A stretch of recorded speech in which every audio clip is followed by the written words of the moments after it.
Hi, my name is Mike Neller, and I'm McKaylian's father.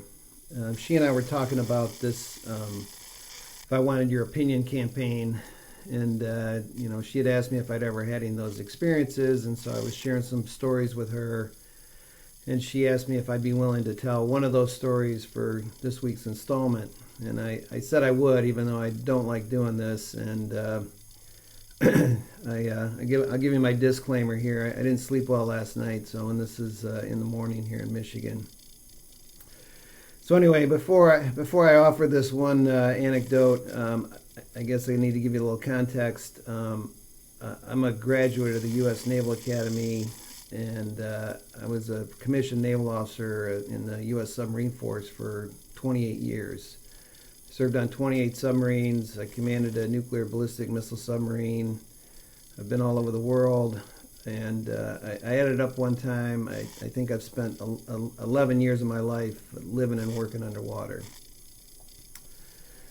So anyway, the other part that you need to understand is that I'm short. I think about my years in elementary school, and back in those days, for whatever reason, they always made you line up by height before you went out to recess, before you did anything. And so I always remember being the last guy in the line, having some debate with one other short schoolmate, trying to figure out if he was actually taller than me or not. So anyway, I had been in the Navy at this point as an officer for probably 8 or 9 years, and I had recently reported to my second ship that I'd been assigned to, and I was a mid-grade officer. I was the operations officer on board a ballistic missile submarine.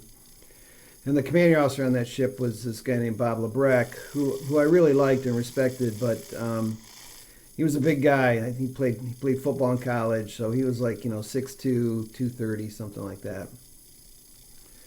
And I noticed in the first couple of months there, he liked to kid around, and he started making short jokes all the time around me, in front of other people, to me.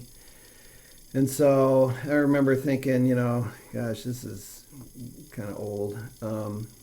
And I remember we had just gotten underway for deployment, so these are like 75-day runs out to sea.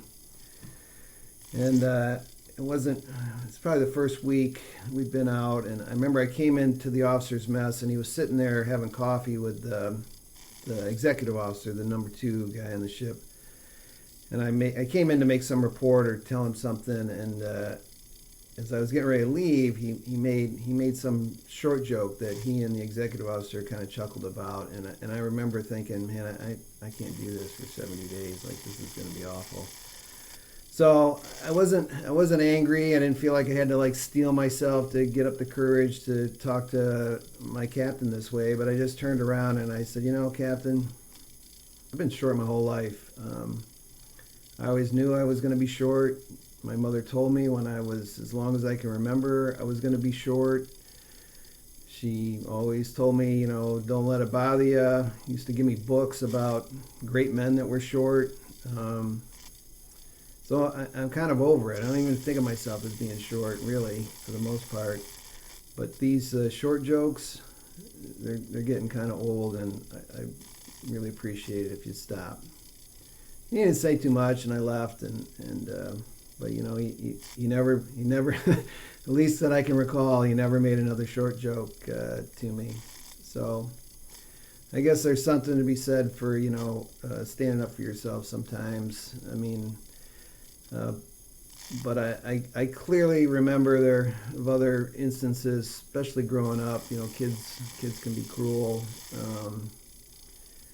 and I remember people would say things to me that I always thought, man, that doesn't feel good. Like, why did they think they could say that to me? And I always kind of resigned myself, or made myself, I guess, feel better by telling myself I should feel sorry for them, because usually when people make comments that are unappreciated, they're indicative of their own insecurities, or they're trying to belittle somebody to make themselves feel better.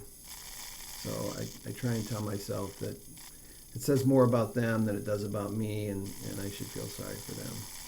So anyway, I don't know if that helps, but that's my story, and good luck to you all, and have a good week. Be safe. Thanks.